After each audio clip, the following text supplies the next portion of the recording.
In the name of God, the merciful, the compassionate, greetings to you all, wherever you are on this broadcast related to the Modern Reformers Conference organized by the Arab Rights and Research Center. This conference in which an elite of researchers and thinkers are participating in order to shed light on the lives of reformers whose lives have made much impact on ours. The Arab and Rights and Research Center opted to start this, to have this conference focus on the life of one of the symbols of reform in the Arab and Islamic world, who is Salman Alodah, who is a religious a man of religion, in addition to being a thinker and a human being and a reformer. And speaking about his reformist views and how he sets an example and how this talking about those reformers has more importance when they have stances that show and prove their loyalty to their ideology and thought. And today, as we stand in recognition of Salman Aloudah's achievement, we stand aggrieved because of the violations he suffers, although he constitutes a symbol of reform and should have been used as a soft power of their country had there been any reason in the authorities. In this conference, we're going to tackle Salman Alodah from three different levels: political and human rights, second, social aspects, and third is intellectual and jurisprudence level. However, before that, let us start with this short documentary about Salman Alodah, the human being.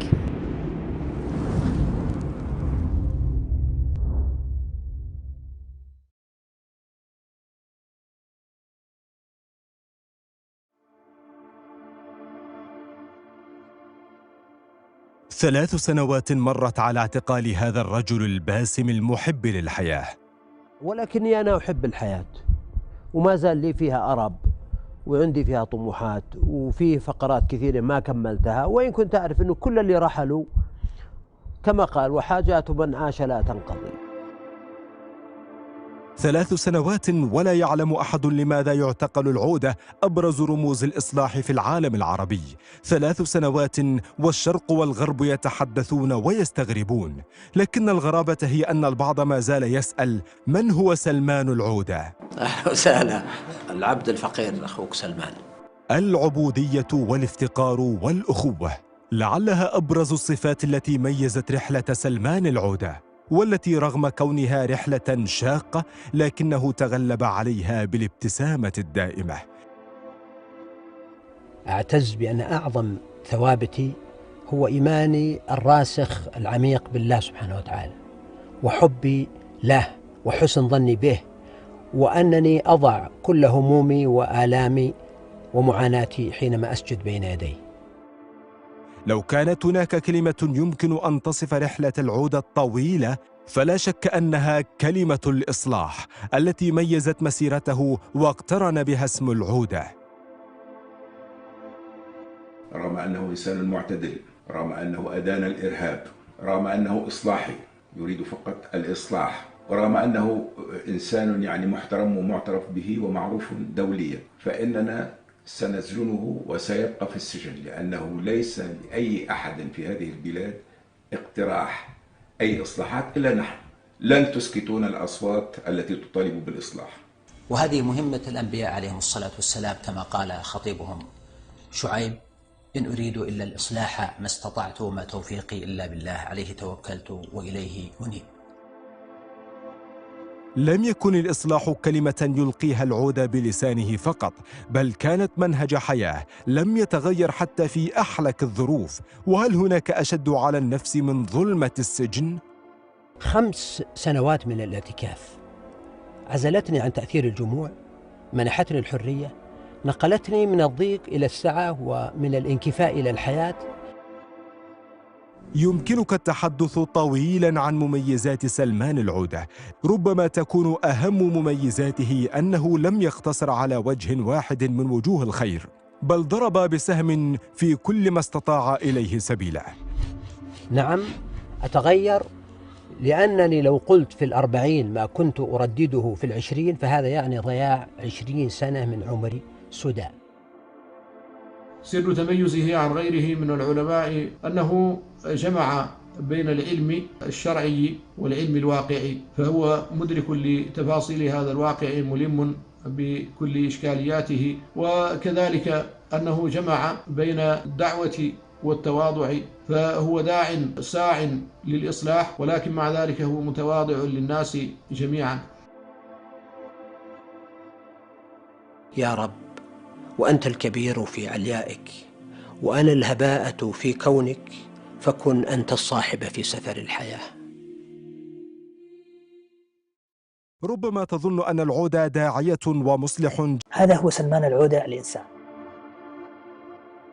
رغم دعوته للإصلاح، لكن العودة لم ينغلق على نفسه ولم يترك هموم أمته، بل اشتبك مع كل قضاياها، وعلى رأسها فلسطين والمسجد الأقصى. فتشعر وهو يتحدث عن فلسطين أن كل مسامة من جسده تنتفض وتشترك في الحديث، وألف في ذلك كتابه 150 طريقة لنصرة القدس والأقصى. قضية الأقصى ليست قضية مؤقتة أو عابرة، الأقصى في قلوبنا. قضية الأقصى يجب أن تكون قضية لكل العرب ولكل المسلمين، بل ولكل المنصفين من العالم. إنسانية العودة ودعوته الإصلاحية والظلم الذي يتعرض له، كل ذلك جعل التعاطف معه لا يقتصر فقط على محبيه، بل ظهرت أصوات من الغرب قبل الشرق تدافع عنه وتطالب بإطلاق سراحه. I'd heard a lot about him in the context of, politics and things like that, but I didn't realize how accomplished a scholar he was. And then I remember I was teaching in Saudi Arabia for a while, a couple of years ago, and I went to a bookstore and I bought this book, which I really found useful. Ce qui m'a frappé lorsque j'ai eu le privilège de faire la connaissance de Salman Alodah, c'est que c'était une personnalité qui était au carrefour de deux trajectoires militantes. La première, c'est que, bien sûr, le cheikh a été l'un des premiers, dès le début des années 90, à dénoncer l'absolutisme, l'autoritarisme du régime saoudien et la mainmise américaine sur le royaume. Mais il a été également, très tôt et de façon plus originale encore, l'un de ceux qui ont eu une militance pour un état de droit, pour la garantie des libertés individuelles. Without trial, held extensively in solitary confinement, merely because he has expressed his opinion and called for reform and change in his country. The Saudi Arabian government, the Saudi Arabian people should be celebrating Salman Alodah. Instead, the government is prosecuting him. उनके दिल में मुसलमानों का दर्द है।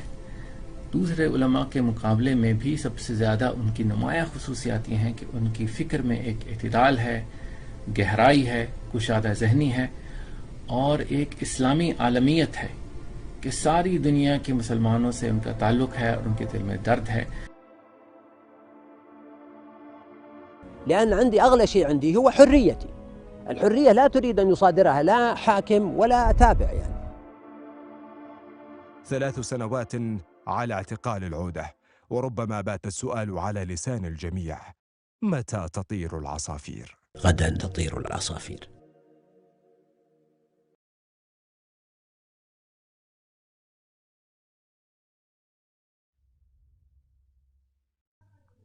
In one symposium by Salman Alodah, I started talking to him, saying that Salman belongs to us, young people, young folks, and it seems that after all the events that have been taken, Salman Alodah and his standing fast to his right of expression and his freedom would make many say that he is one of us and a symbol of the Muslim nation.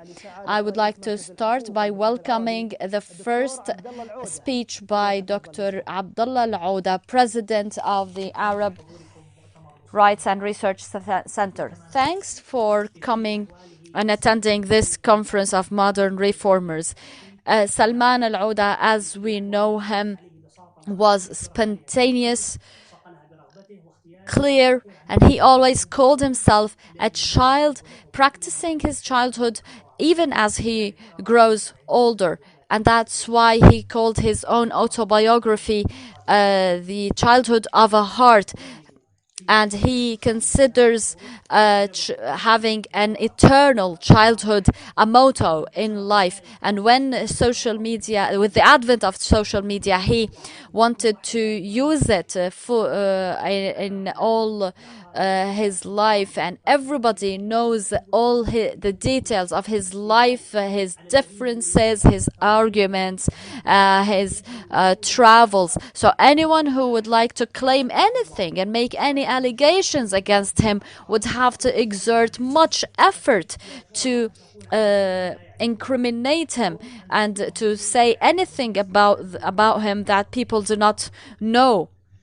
And since the beginning of his cultural and thinking activity, has been very welcoming and open to people who were different from him, and he wouldn't antagonize anyone, and he would say that he is even indebted to those who stand against him and who teach him from his mistakes. And he has always believed that one should initiate with good faith, and he also addressed his enemies in a book called Thank You, My Enemies. And he said that if I say when I'm 60 the same I said when I was 30, then I have wasted 30 years of my lives. In our home, we usually would hear a suggestion from a brother, a complaint from another, and he would listen to all of us as though he listens and he hears something for the first time, and he accepts us all. And when he travels anywhere, he is so open to everybody and to all the places, as though this is the first time he sees anything, because he was so open, he was so embracing to life and wanted to enjoy every minute of it. I once complained to him that I drink coffee and I could fall to asleep while I'm drinking coffee, and he said that I actually sleep in the middle of my coffee drinking, because he was such a simple person. And I remember that in one of his discussions, there was a mention of one of his enemies, actually, but he prevented people from calling them bad names, because he wanted, and he said that we should learn from the errors of others and we should not call them bad names, and we should stand up to our responsibilities even in front of and before our adversaries. When he grew older, his childhood inside him grew, and he had a pair of wings, and he talked about this in his book, If I Were a Bird. And when he turned 60, he said he prayed to God and thanked God for the knowledge and wisdom, and prayed to be reformed and to protected. Now let's move to Sheikh Muhammad al-Shanqiti, Salman Al-Audah's friend. In the name of God, the merciful, the compassionate, praise be to God, and peace and blessings be upon Prophet Muhammad and his followers. And I pledge to follow his path to doomsday. Brothers and sisters, God has established a norm that this conflict between right and wrong be eternal on this earth. This conflict between the party of God and the party of Satan. And God has also established a norm that along comes a person who advocates righteousness and becomes by that virtue the heir of prophets and messengers, and those people must be faced by criminals, because that's also the norm of persecution of prophets themselves, as they have enemies. And scholars are the heirs of prophets, so they must face the same persecution by those criminals. At our times, Sheikh Salman ibn Fahd Al-Alodah, may God protect him and undo his shackles, is undoubtedly one of the symbols and the heirs of prophets and standing up for God and rightfulness. God has equipped him for this mission by giving him the scarce skills and characteristics for leadership, including true faith, pious worship, sound method, sharp wits, eloquence, and discipline, being well-mannered, polite, and in addition to being humble and well-mannered, in addition to him acknowledging any mistakes and respecting those and being humble to those who are older and more knowledgeable, he was also righteous and independent in his opinion and spoke up his mind. He also followed evidence and upheld Quran, Sunnah, and consensus, and followed evidence and refrained from fanaticism to any one confession.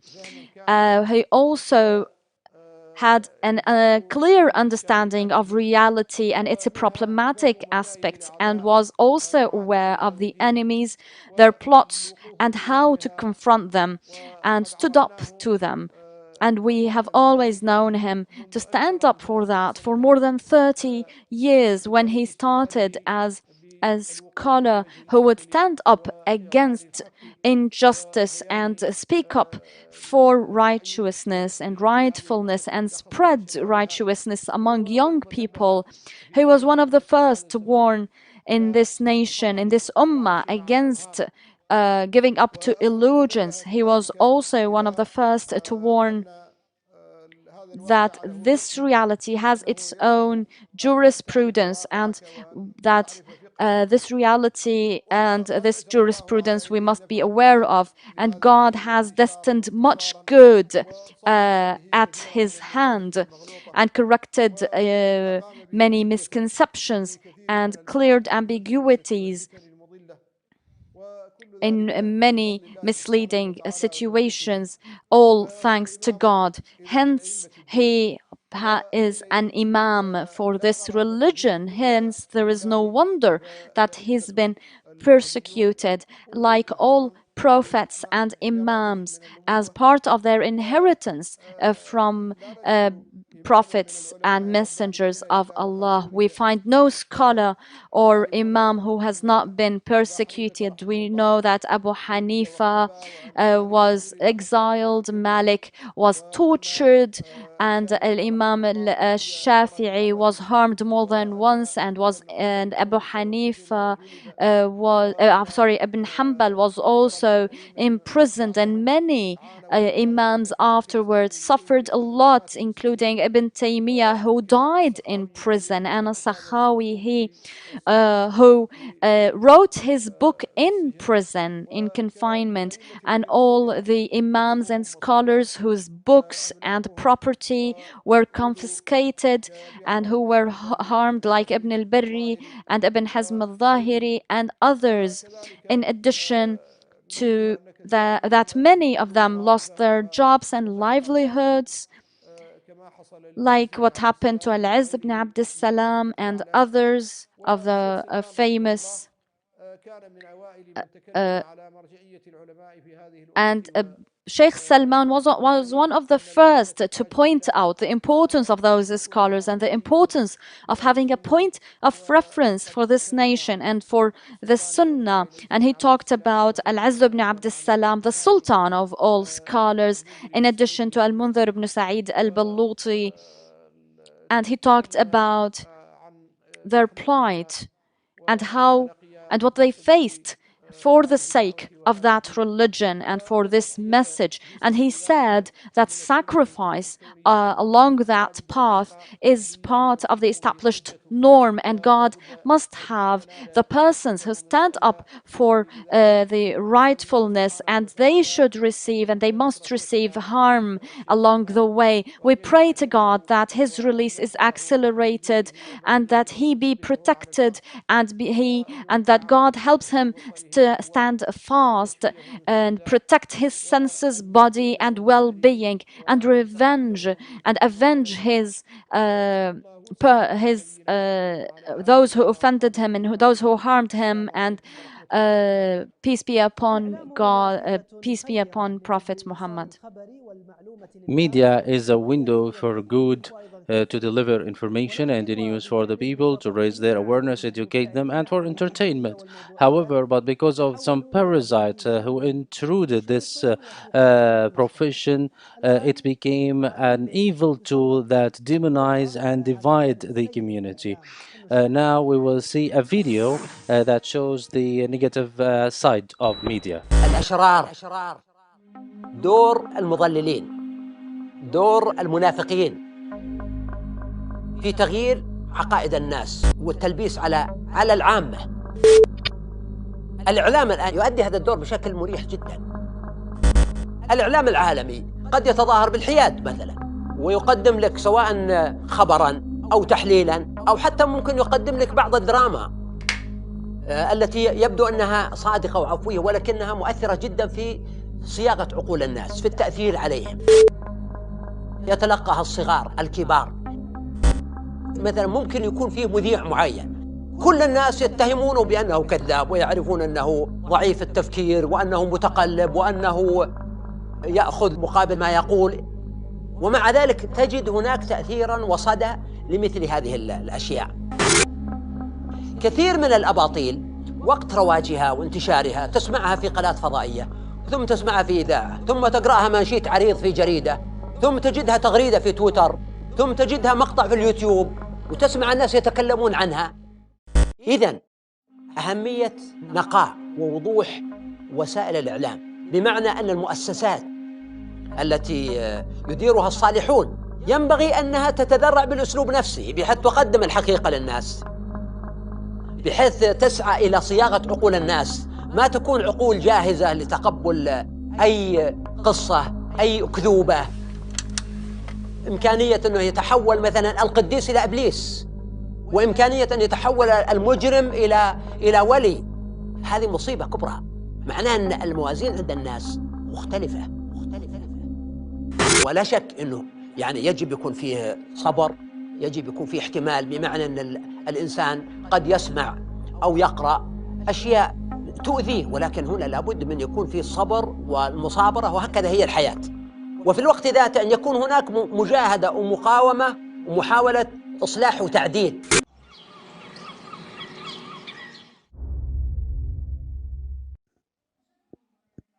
The worst thing that Sheikh Salman Al-Oda is going through is the attack on his freedom, and his family also is under attack. His brother is arrested, and his family is suffering. So let me welcome Miss Ala Sadiq that will speak about the issue of Sheikh Salman from a legal and a human rights point of view.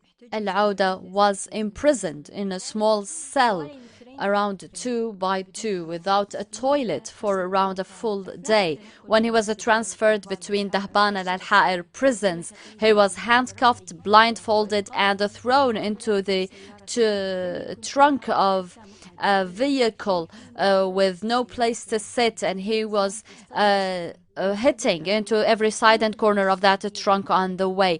The oppression of Salman Al-Auda in Saudi Arabia constitutes a violation of international law, including his right to fair trial and his right not to be arbitrarily arrested, and his right of freedom of expression and right of association and not be subjected to torture, all of which are rights that are protected by virtue of the Universal Declaration of Human Rights, which is binding for all members of the United Nations, including Saudi Arabia, which has also signed the Arab Charter of Human Rights and the Convention Against Torture. The first right violated in Salman Al-Auda's case is his right of a freedom of expression, as Article 19 of the Universal Declaration of Human Rights guarantees that right for every individual, which includes every right to expressing a critique of the political regime and engagement in political dialogue. And despite the protected nature of the rhetoric of Salman Al-Auda, according to international law, he has been arrested due to his affiliation, convictions, and ideas, as the charges against him include praise of detained women, opposition of boycotting Qatar, call for change in the Saudi regime, and calling it authoritarian. The other right violated is his right of life preservation, particularly as he is facing the capital punishment. The use of such punishment in punishment of freedom of expression is unacceptable, as Articles 10 and 11 of the Arab Charter of Human Rights say that this punishment can only be applied to the most serious and definitely not political crimes. This implementation of the capital punishment constitutes a flagrant violation of human rights. The third right violated is his right to fair trial. Article 10 of the Universal Declaration of Human Rights guarantees the right of individuals to public and fair trial before an independent court. Article 13 of the Arab Charter of Human Rights guarantees the same right. Hence, as you can see, the trial of Salman Al-Auda lacks on all of those criteria, particularly as he's facing capital punishment, which requires much scrutiny into the fairness of judicial procedure. In addition, the 37 charges against Al-Auda show the ambiguity of the criminal code used and the broad definition of terrorism used in that law has faced much international criticism. The United Nations Working Group on Arbitrary Detention concluded that this law makes no difference between innocents and subjects, and the Committee Against Torture is concerned about the penal code with regards to terrorism and financing terrorism. This committee says that this law, which was passed in 2014, includes a too broad definition of terrorism that could include peaceful expression and encroach on freedom of expression. In addition, Al-Auda has his right to not be arbitrarily arrested violated. The working group on arbitrary detention identified a number of criteria on how to make a detention arbitrary when there is no legal basis for detention, and when the right to fair trial is violated, making the deprivation of freedom arbitrary. And definitely the imprisonment of Al-Auda can be considered to be arbitrary according to Article 9 of the Universal Declaration of Human Rights. In order to make a detention legal, it has to be based on an arrest warrant shown to the imprisoned at the time of arrest. The charges should be made known, and this was not the case in the case of Salman Alodah. Also, his right not to be subjected to torture, according to Article 5 of the Universal Declaration of Human Rights, has been violated. Abdullah Al-Auda, his son, said that he was sleep deprived, interrogated throughout the day and night, and he received no medical attention, which indicates much cruel treatment tantamount to torture. And these inhuman treatment and conditions of imprisonment should be taken very seriously, particularly that the results of in the conclusions of the interrogation is considered as a very important source of evidence in his trial, and this constitutes a gross violation of his human rights. The Working Group on Arbitrary Detention, the Special Rapporteur on Freedom of Expression, and the Special Rapporteur of Independence of Lawyers and Judges sent a letter to the Saudi government calling for the release of the Salman Al-Auda, in addition to all the reformers and arbitrarily detained persons. Lightning, he focused on the belief in the deep awareness of the communities as the incentive for the reform efforts. We will watch the video, which is called "The Suffering and the Great Reward." Afterwards, immediately we will start with the first session that has to do with the social and media topic.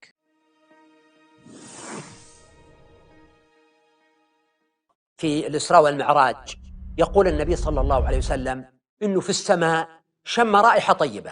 ما هذه الرائحة يا جبريل؟ قال له: هذه رائحة ماشطة بنت فرعون وأولادها. ما القصة هذه؟ قال له: إن هذه المرأة كانت تمشط بنت فرعون، سقط المشط من يدها فقالت: بسم الله بسم الله. فالتفتت البنت وسألتها: والدي أبوي الفرعون؟ قالت: لا، ربي وربك ورب أبيك الله رب العالمين. فأخبرت البنت والدها الفرعون إنه الماشطة تقول كذا وكذا وكذا. أحضرها فرعون، قالت: صحيح. خادمة مستعبدة ترفض عبادتهم وتختار لها دين بذاتها، هم لا يرونها بشر وليس لها حق الاختيار. كيف قتلها فرعون؟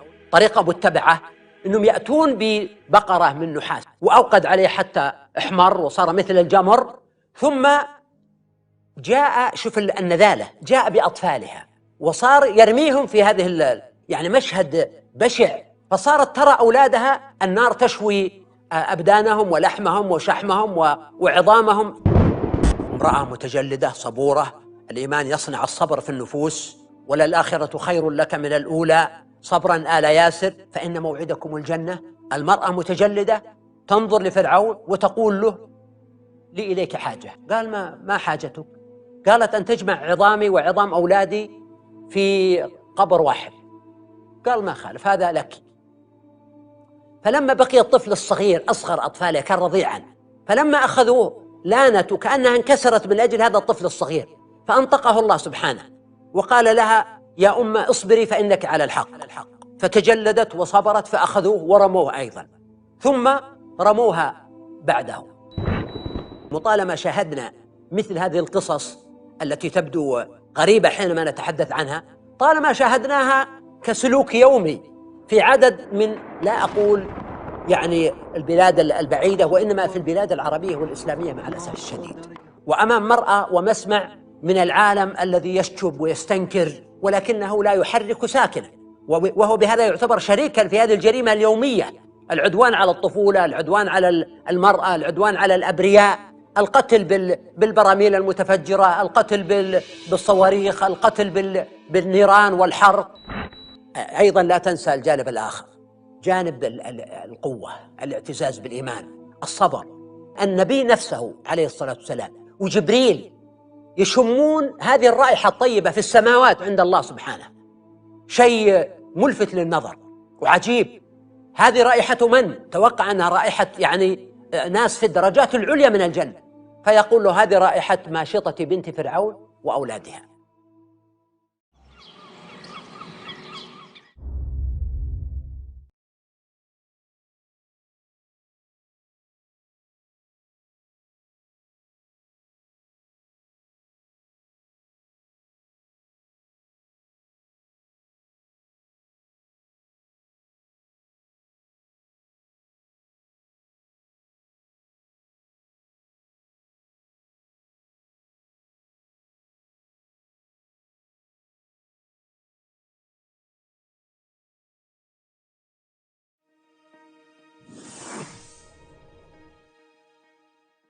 الشعوب العزيزة دائما هي تلك الشعوب الحرة، الشعوب القوية، الشعوب التي تعرف حقوقها. هذا الحق لا يكون والله فزعة من فلان أو علان، جزاه الله خير، ولكن أيضا ينبغي أن الناس يعرفون حقوقهم بشكل واضح. ولا يمكن فهم معرفة الحقوق إلا بمعرفة الواجبات، لأن أيضا الإنسان ما هو فقط جالس يطلب مطالب وينسى أنه هو عليه واجبات واستحقاقات ينبغي أن يقوم بها.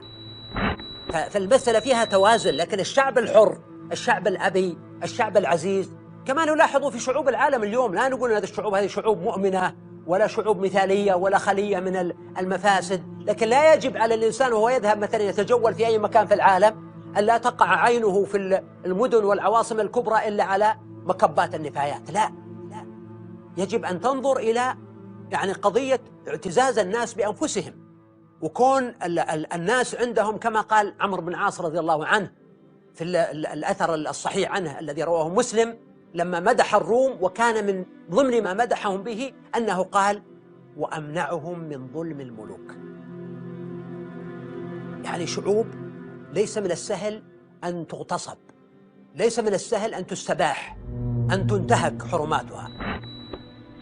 لها ثقل، لها قوة، عندها ترابط، علاقات، تواصل، نقابات، معرفة، أساليب، طرق، بحيث أن هذا الشعب فعلا شعب له منعة وله قوة. ذلك قال: وأمنعهم من ظلم الملوك، عندهم منعة، فيكون في توازن ما بين شعب قوي وحكومة قوية، وتصبح الدولة بذلك قوية. لكن إذا كانت وقد تكون عسكرية والشعب ضعيف، هذا معناه أنه الميزان مختل. ولو كانت الحكومة ضعيفة والشعب ضعيف، هذا معناه نحن أمام دولة فاشلة.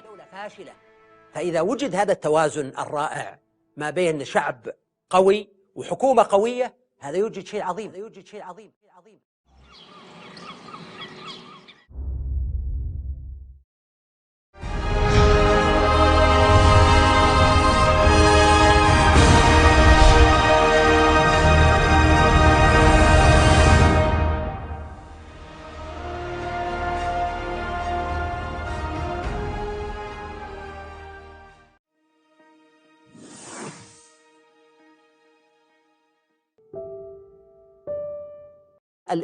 انتماء الإنسان ليس فقط لأرض عاش فيها، وإنما انتماء الإنسان للأرض التي يجد نفسه فيها، يجد إيمانه، يجد شخصيته.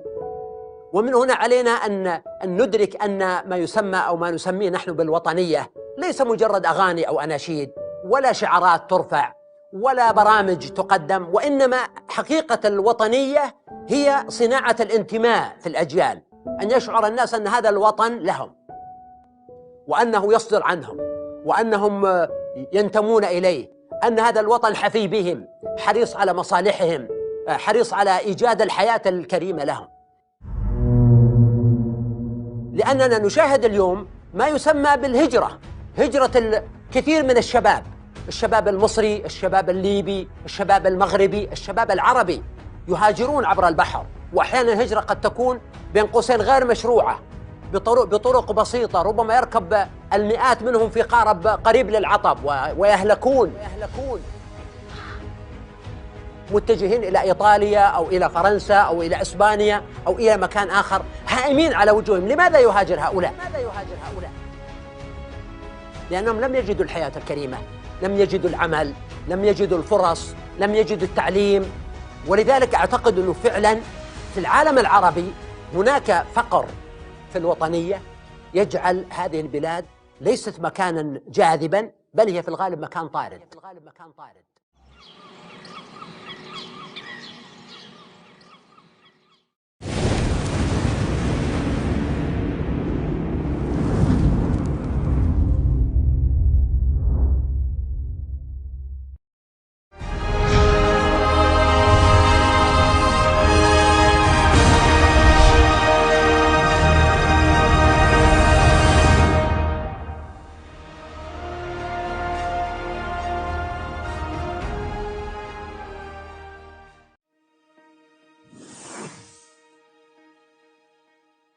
نطلق الفرعونية على معنى أوسع، إن الإنسان يبحث هل أنت بداخلك فرعون صغير؟ مو بشرط أنه عندك جنود وأعوان وسلطة. يمكن فرعنتك على زوجتك مثلا، يمكن على ولدك، إن كنت معلم على طلابك، موظف كبير صغير مسؤول، التسلط على الناس، الاستكبار، الظلم، البغي، بحسب السلطة التي يستطيعها الإنسان. إذن هنا نحن نتحدث عن الفرعونية بمفهومها الشامل، والتي تصل طبعا في النهاية وبشكلها الأكثر تجليا إلى فعل الظالم الباغي الذي يتجرد حتى من الإنسانية. لأنه لو أردنا نعمل مقارنة سريعة، الآن الحيوانات مثلا الذئب والأسد ليش يقتل؟ هو يقتل للاحتياج، يقتل ليأكل، لكن لما يكون شبعان مو بشرط يفترس. الإنسان يتعدى حدود الحيوانية حينما يصبح يقتل لشهية القتل، والناس اللي يقتلهم لا يعتبرهم بشر. فهنا يكون تجرد الإنسان من إنسانيته، من أخلاقه، فضلا عن أي قيم أخرى. ولذلك الفرعونية هي تعبير عن الظلم. ممكن تشاهدها في السياسة الإنسانية اليوم البشرية الاستعمارية التي تقوم على أخذ الخيرات وأخذ الخبرات وأخذ المعادن من كثير من البلاد، وحتى لو مات الناس فيها أو جاعوا ما يضر، في الصومال أو في أفغانستان على سبيل المثال. أو تقوم على صناعة أسلحة تقتل الإنسان ولكنها تحافظ على المباني وعلى الإنشاءات. أصبح الإنسان أحط رتبة عندهم من الحيوان وأحط من الأدوات التي يحاولون قتلها.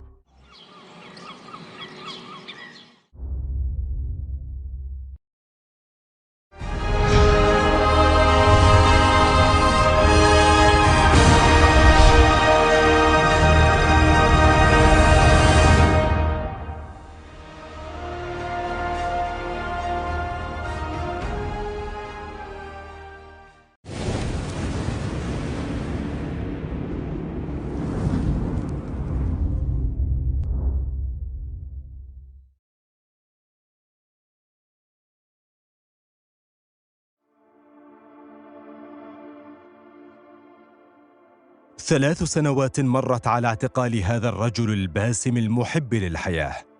ولكني أنا أحب الحياة، وما زال لي فيها أرب، وعندي فيها طموحات، وفيه فقرات كثيرة ما كملتها. وإن كنت أعرف أنه كل اللي رحلوا كما قال وحاجات من عاش لا تنقضي. 3 سنوات ولا يعلم أحد لماذا يعتقل العودة أبرز رموز الإصلاح في العالم العربي. 3 سنوات والشرق والغرب يتحدثون ويستغربون، لكن الغرابة هي أن البعض ما زال يسأل: من هو سلمان العودة؟ أهلا وسهلا، العبد الفقير أخوك سلمان. العبودية والافتقار والأخوة لعلها أبرز الصفات التي ميزت رحلة سلمان العودة، والتي رغم كونها رحلة شاقة لكنه تغلب عليها بالابتسامة الدائمة. أعتز بأن أعظم ثوابتي هو إيماني الراسخ العميق بالله سبحانه وتعالى، وحبي له وحسن ظني به، وأنني أضع كل همومي وآلامي ومعاناتي حينما أسجد بين يديه. لو كانت هناك كلمة يمكن أن تصف رحلة العودة الطويلة فلا شك أنها كلمة الإصلاح التي ميزت مسيرته واقترن بها اسم العودة. رغم أنه إنسان معتدل، رغم أنه أدان الإرهاب، رغم أنه إصلاحي يريد فقط الإصلاح، ورغم أنه إنسان يعني محترم ومعترف به ومعروف دوليا، فإننا سنسجنه وسيبقى في السجن، لأنه ليس لأي أحد في هذه البلاد اقتراح أي إصلاحات إلا نحن. لن تسكتون الأصوات التي تطالب بالإصلاح. وهذه مهمة الأنبياء عليهم الصلاة والسلام كما قال خطيبهم شعيب: إن أريد إلا الإصلاح ما استطعت وما توفيقي إلا بالله عليه توكلت وإليه أنيب. لم يكن الإصلاح كلمة يلقيها العودة بلسانه فقط، بل كانت منهج حياة لم يتغير حتى في أحلك الظروف. وهل هناك أشد على النفس من ظلمة السجن؟ 5 سنوات من الاعتكاف عزلتني عن تأثير الجموع، منحتني الحرية، نقلتني من الضيق إلى السعة ومن الانكفاء إلى الحياة. يمكنك التحدث طويلا عن مميزات سلمان العودة، ربما تكون أهم مميزاته أنه لم يقتصر على وجه واحد من وجوه الخير، بل ضرب بسهم في كل ما استطاع إليه سبيلا. نعم أتغير، لأنني لو قلت في 40 ما كنت أردده في 20 فهذا يعني ضياع 20 سنة من عمري سدى. سر تميزه عن غيره من العلماء أنه جمع بين العلم الشرعي والعلم الواقعي، فهو مدرك لتفاصيل هذا الواقع، ملم بكل إشكالياته، وكذلك أنه جمع بين الدعوة والتواضع، فهو داع ساع للإصلاح، ولكن مع ذلك هو متواضع للناس جميعا. يا رب، وأنت الكبير في عليائك، وأنا الهباءة في كونك، فكن أنت الصاحب في سفر الحياة. ربما تظن أن العودة داعية ومصلح جذبته هموم الدعوة وانهمك في أزمات العمل العام، فنسي بيته وأسرته. لكن عندما ترى أطفال العودة أبطالا دائمين في حديثه وصوره العامة، ستسأل نفسك: من أين يأتي الرجل بالوقت قبل الجهد؟ كان يتمثل دائما قول العقاد: أكبروا شأني ولكن دللوا في طفل خالدا لا يكبر. لما قرر أن يتحدث عن تجربته، عن حياته، عن مذكراته، قرر أن يكون عنوان سيرة كل حياته أنها حياة الطفل. لذلك عنوان الكتاب الأقرب إلى قلبي، وهي مذكرات طفولة قلب. هذا هو سلمان العودة الإنسان.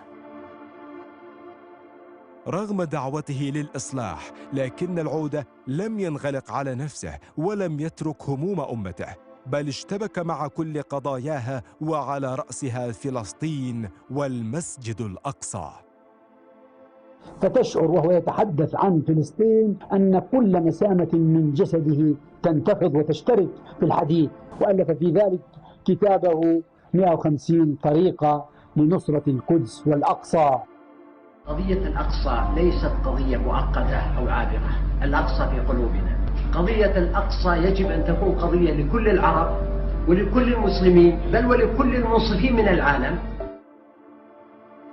إنسانية العودة ودعوته الإصلاحية والظلم الذي يتعرض له، كل ذلك جعل التعاطف معه لا يقتصر فقط على محبيه، بل ظهرت أصوات من الغرب قبل الشرق تدافع عنه وتطالب بإطلاق سراحه. I'd heard a lot about him in the context of, politics and things like that, but I didn't realize how accomplished a scholar he was. And then I remember I was teaching in Saudi Arabia for a while, a couple of years ago, and I went to a bookstore and I bought this book, which I really found useful. Ce qui m'a frappé lorsque j'ai eu le privilège de faire la connaissance de Salman Alodah, c'est que c'était une personnalité qui était au carrefour de 2 trajectoires militantes. La première, c'est que, bien sûr, le cheikh a été l'un des premiers, dès le début des années 90, à dénoncer l'absolutisme, l'autoritarisme du régime saoudien et la mainmise américaine sur le royaume. Mais il a été également, très tôt et de façon plus originale encore, l'un de ceux qui ont eu une militance pour un état de droit, pour la garantie des libertés individuelles. Without trial, held extensively in solitary confinement, merely because he has expressed his opinion and called for reform and change in his country. The Saudi Arabian government, the Saudi Arabian people should be celebrating Salman Alodah. Instead, the government is prosecuting him. और उनके दिल में मुसलमानों का दर्द है। दूसरे उलमा के मुकाबले में भी सबसे ज़्यादा उनकी नुमाया खुसूसियात ये हैं कि उनकी फ़िक्र में एक इत्तिदाल है, गहराई है, कुशादा ज़हनी है और एक इस्लामी आलमियत है कि सारी दुनिया के मुसलमानों से उनका ताल्लुक़ है और उनके दिल में दर्द है। لأن عندي أغلى شيء عندي هو حريتي. الحرية لا تريد أن يصادرها لا حاكم ولا تابع يعني. 3 سنوات على اعتقال العودة، وربما بات السؤال على لسان الجميع: متى تطير العصافير؟ غدا تطير العصافير.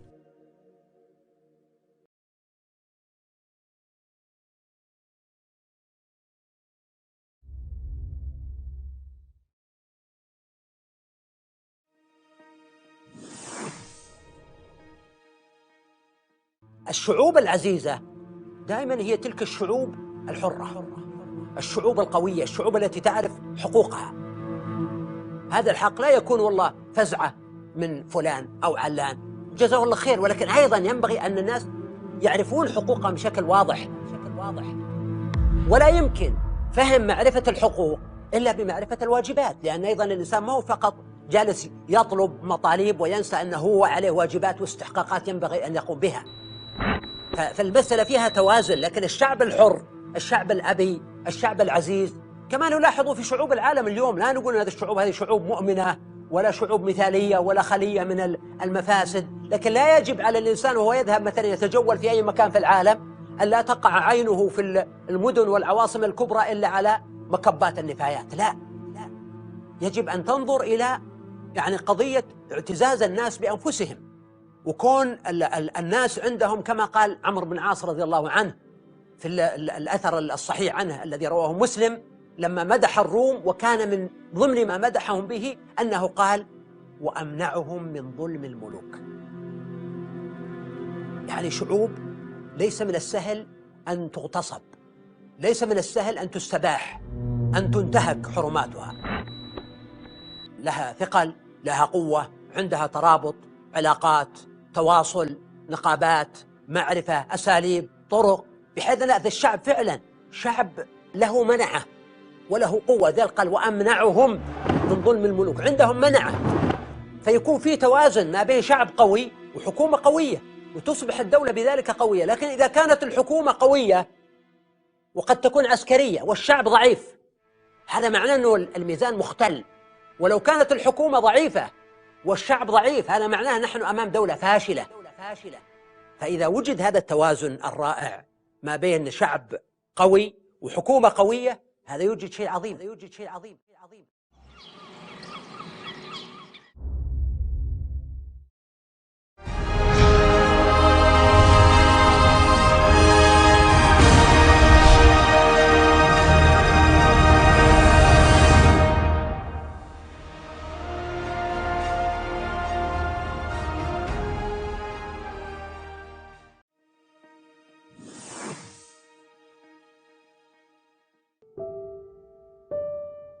الانتماء، انتماء الإنسان ليس فقط لأرض عاش فيها، وإنما انتماء الإنسان للأرض التي يجد نفسه فيها، يجد إيمانه، يجد شخصيته.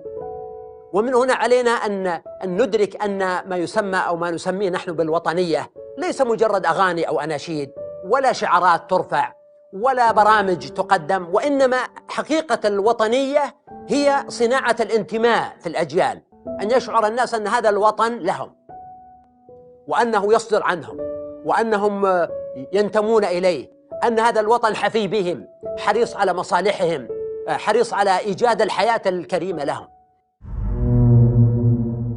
لأننا نشاهد اليوم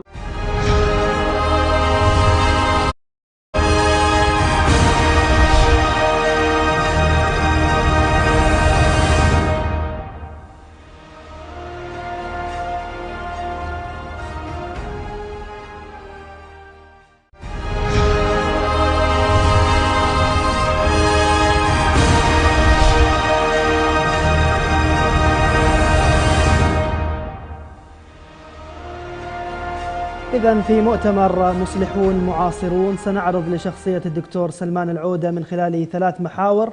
المحور الأول السياسي والحقوقي، المحور الثاني الاجتماعي والإعلامي، والمحور الثالث المحور الفكري والفقهي. على بركة الله إذا نبدأ جلستنا الأولى التي تضم أوراق كل من فضيلة الدكتور أحمد الريسوني والدكتور سعيد بن ناصر الغامدي والدكتور فادي شامية. بداية نبدأ إذن بورقة الدكتور أحمد الريسوني رئيس اتحاد علماء المسلمين الذي أرسلها لنا مسبقا. نبدأ. بسم الله الرحمن الرحيم. الحمد لله رب العالمين، وصلى الله وسلم على سيدنا محمد وآله وصحبه أجمعين. أما بعد، أصحاب الفضيلة، أصحاب السعادة، حضرات السادة والسيدات المشاركين في هذا اللقاء الذي يهتم عموما بالمصلحين، والآن في هذه الحلقة بأخينا الأستاذ الداعية الكبير العلامة الشيخ سلمان العودة. فيسعدني أن أشارك بهذه الكلمات وبهذه اللمحات عن شيخنا الشيخ سلمان العودة حفظه الله، وتتركز هذه الكلمات وهذه اللمحات حول الجانب العلمي والفكري والفقهي للشيخ سلمان حفظه الله. وهذا موضوع كبير بطبيعة الحال، ولكن في هذه الدقائق المتاحة أتحدث عن إشارات ولمحات إلى أبرز خصوصياته ومميزاته في المجال في إنتاجاته الفكرية والعلمية والفقهية. وكلمتي أضع لها عنوان الشيخ سلمان العودة الفقيه الإصلاحي والعالم الرباني.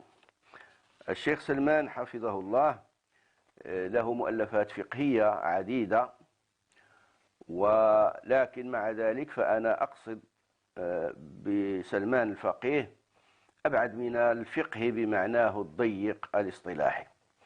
فالشيخ سلمان ألف في الفقه بمعناه الاصطلاحي الضيق عدة مؤلفات، أذكر منها شرح بلوغ المرام، وشرحه لقسم العبادات في عمدة الأحكام لابن قدامة في 4 مجلدات حسب ما عندي، وله مؤلف حول الصيام، وله كتابه المعروف والمشهور جدا في مناسك الحج افعل ولا حرج. هذه كتب وغيرها مباشرة في الفقه، ولكنه فقيه بمعنى أوسع، فقيه بالمعنى الأصلي للكلمة وبالمعنى القرآني والحديثي لهذه الكلمة. فهو فقيه في الدين بالمعنى الواسع، عقائده وأخلاقه ومبادئه وكلياته وأحكامه وتربيته، وهو كذلك فقيه بشؤون الحياة وشؤون الدنيا وشؤون الناس، ويعرف ما في الناس ويعرف حاجات الناس ومشاكل الناس، وهذا كله من الفقه ومن صميم الفقه في أعلى درجاته. فالشيخ سلمان العودة فقيه بكل هذه المعاني، ولذلك فهو قد ألف في الفقه أيضا مؤلفات قد لا تعد في الفقه، قد لا يعدها المضيقون لمفهوم الفقه، قد لا يعدونها من باب الفقه، وقد لا يعدونها مؤلفات فقهية، ولكنها فقهية بالمعنى الأصيل والمعنى الواسع للكلمة. فهو حفظه الله قد ألف الكثير وكتب الكثير من المؤلفات والمقالات، فضلا عن حواراته ومحاضراته وبرامجه التلفزيونية. أخذت منه السياسة الشرعية وفقه السياسة الشرعية حيزا كبيرا، ويتسم فقهه في هذا الباب بالاعتدال والواقعية والوسطية والحكمة. وكتب كثيرا في فقه الإصلاح، فالرجل الذي أسميه الآن الفقيه الإصلاحي هو فعلا ليس فقط فقيها إصلاحيا بكلامه ومؤلفاته، بل هو فقيه إصلاحي، بل هو إصلاحي بكل معاني الكلمة بأفعاله ومشاريعه وبرامجه، وكلها هي ترجمة للفقه الذي يؤمن به والذي يفصح عنه في كتاباته. وكذلك كتب في فقه الخلاف والوحدة، وكان هذا من أبرز اهتماماته الاهتمام بموضوع الاختلاف بين المسلمين وبين مذاهبهم وفرقهم وجماعاتهم الدعوية. فاهتم كثيرا وألف كثيرا وكتب كثيرا من المقالات، وهذا فقه ليس بالهين وليس بالسهل، لأنه يحتاج إلى خبرات لكي يقدم الإنسان فقها نافعا وناجعا. والشيخ سلمان يتحقق بهذا ويتمتع بهذا العلم وبهذا الفقه بالواقع. فلذلك كتاباته في فقه الاختلاف وفقه الوحدة والتعدد وما يتطلبه كل ذلك وما يقف وراء ذلك من أمراض وآفات وعيوب، هذه كلها خبرات يتمتع بها الشيخ سلمان، ولذلك جاءت كتاباته مفيدة وحكيمة وناضجة. وكذلك اهتم بموضوع التطرف والعنف، وهو في ظهوره الشيخ سلمان في ظهوره الدعوي والفكري قد عاصر عددا من محطات العنف والتطرف التي عرفها التاريخ الحديث وعرفتها الحقب الأخيرة. ولذلك كان الناس وكان الشباب بصفة خاصة يلجؤون إليه ويسألونه رأيه، والساحة تعج بالحركات والتموجات، فمن ذاهب إلى أفغانستان ومن ذاهب إلى البوسنة وممن يريد أن يجاهد في الصومال أو في العراق أو في سوريا إلى آخره. فإذا هذه الفترة كما نعلم جميعا ونحن نعيشها تعج بهذه الاضطرابات وهذه الحالات من الحروب والاقتتال الداخلي، وكل ما وقعت واقعة إلا وتحرك عدد من الشباب من هنا ومن هناك، من دول الخليج ومن دول المغرب العربي ومن مصر وغيرها ومن العالم الإسلامي حتى غير العربي.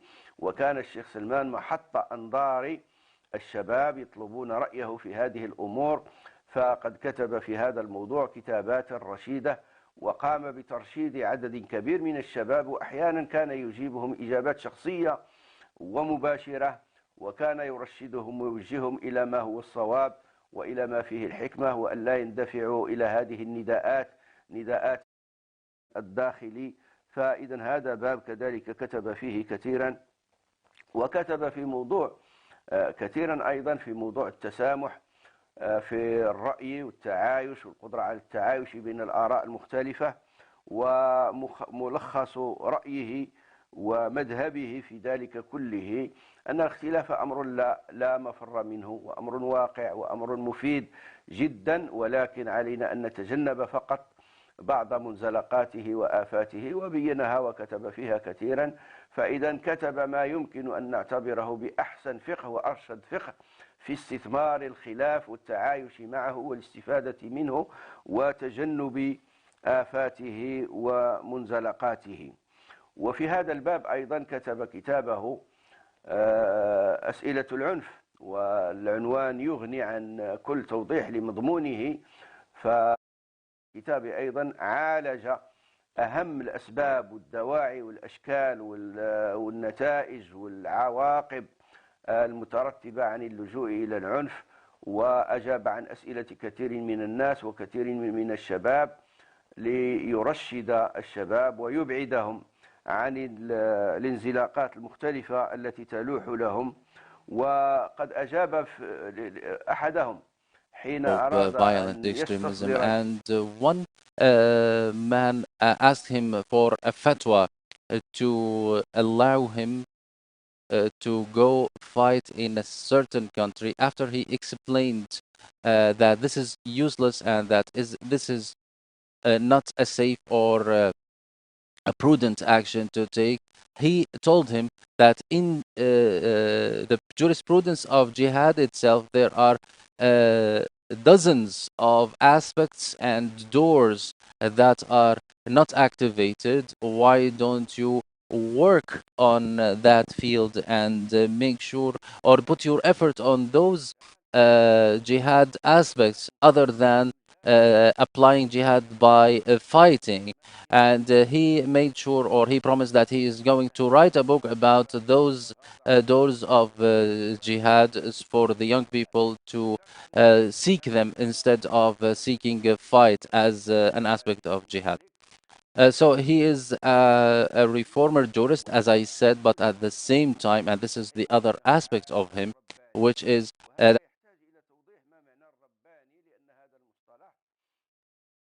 godly, because this term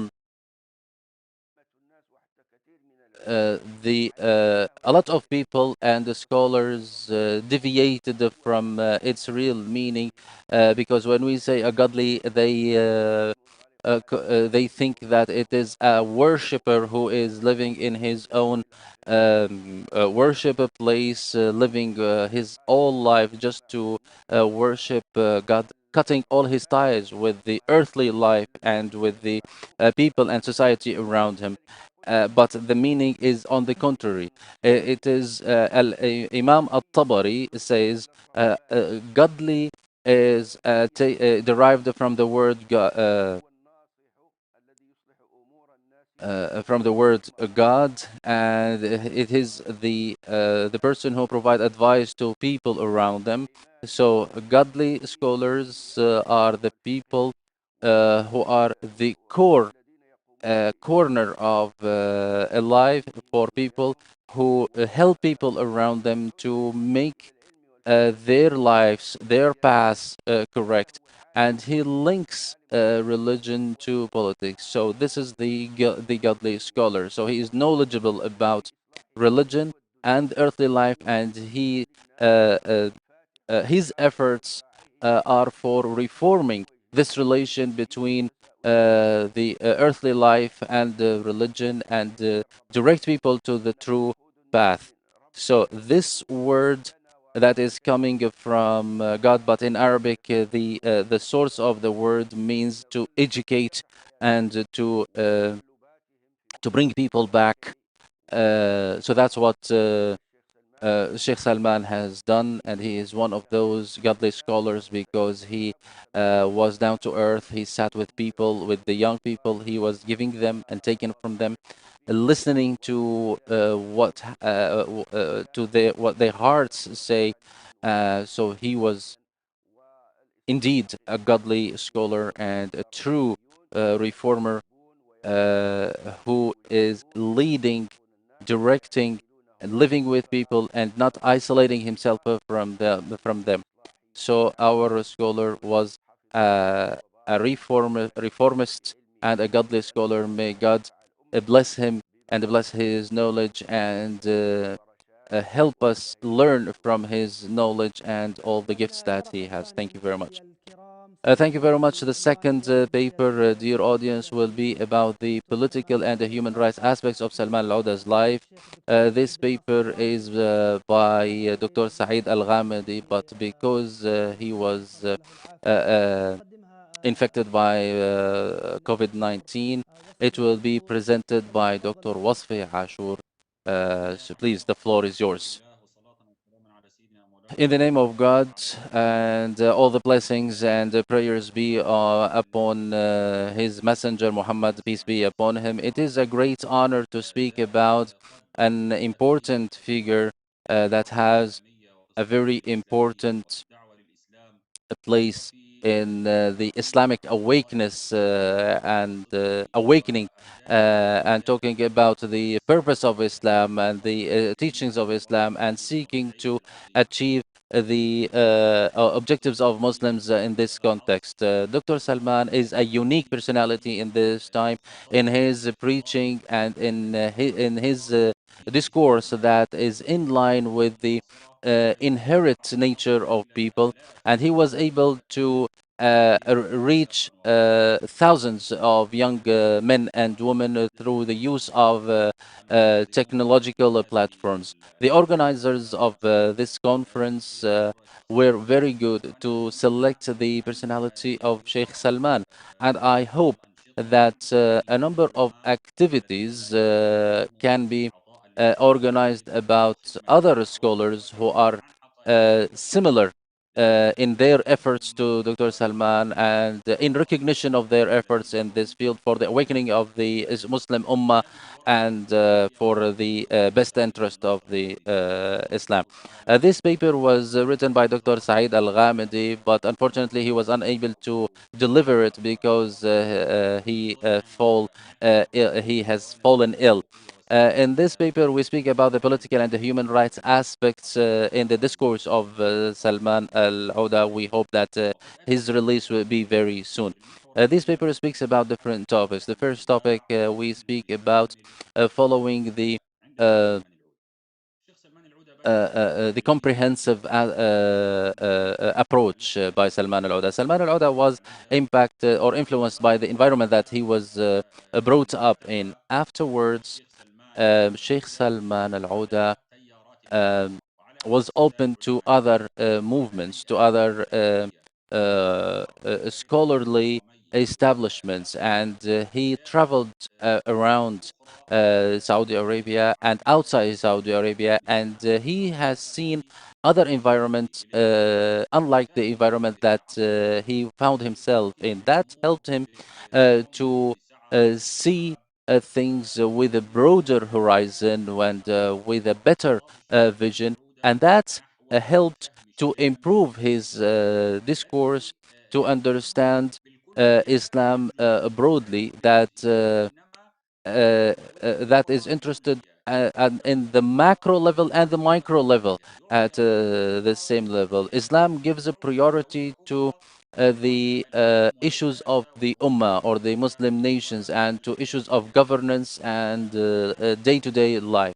So this comprehensive understanding that Sheikh Salman al-Auda was aware of, and it became part of his preaching approach. It is a main aspect of his human rights and political dialogue of Salman al-Auda. This presentation uh, or what he said is that we need comprehensive reform, not only political reform. Let's consider that people don't have any strength, any governance strength or administrative power. Isn't ideas should be provided through persuasion and not by coercion. Sheikh Salman met with a number of scholars, as I said, that have comprehensive thoughts in Islam, and that's what the traditional school of thoughts were not focusing on. So Sheikh Salman, in the environment that he was brought up in, it was concentrating on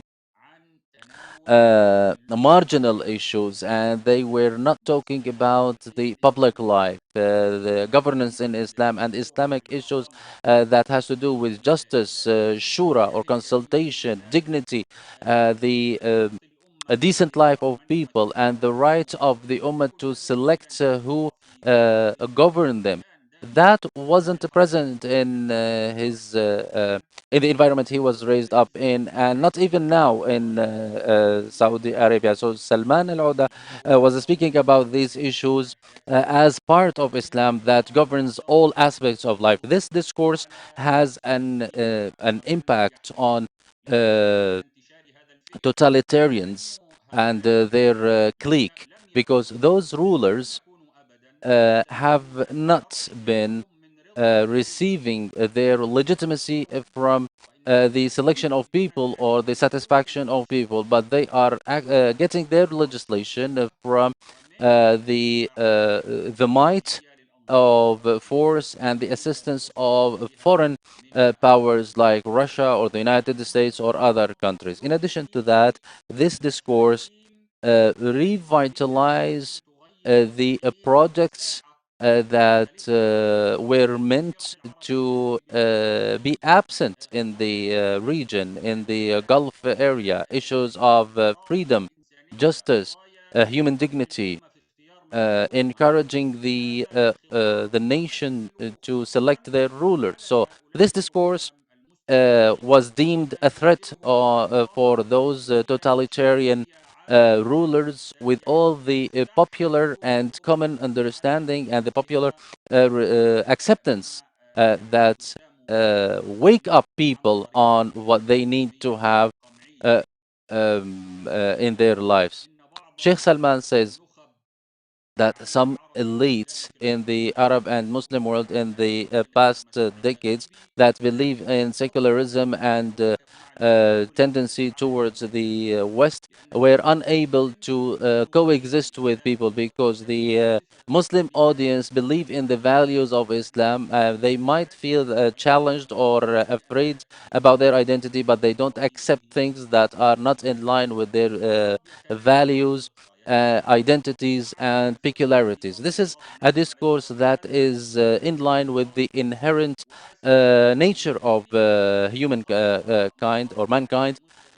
This discourse, of course, was deemed a threat by the totalitarian rulers, and they were afraid that this will threaten their thrones and their positions. One of the impacts of this discourse or this approach,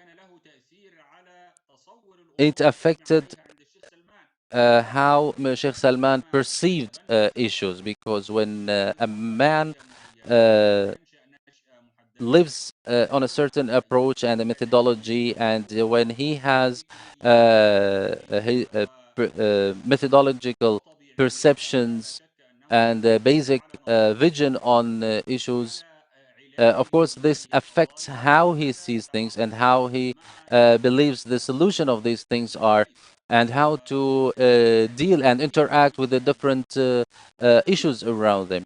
So the comprehensive understanding with the Salman Al-Auda made him work on two directions. The first is the deep understanding of Islam, and the second is immunity against what is different. So the second aspect or methodology, it has to do with the community or with the society. When the society has that, they will be able to defend itself from injustices and from the dependency on others. So this nature, by these two aspects, the individual aspect and the collective aspect, represents a great danger on the totalitarian regimes that will not allow such a discourse to take place, because it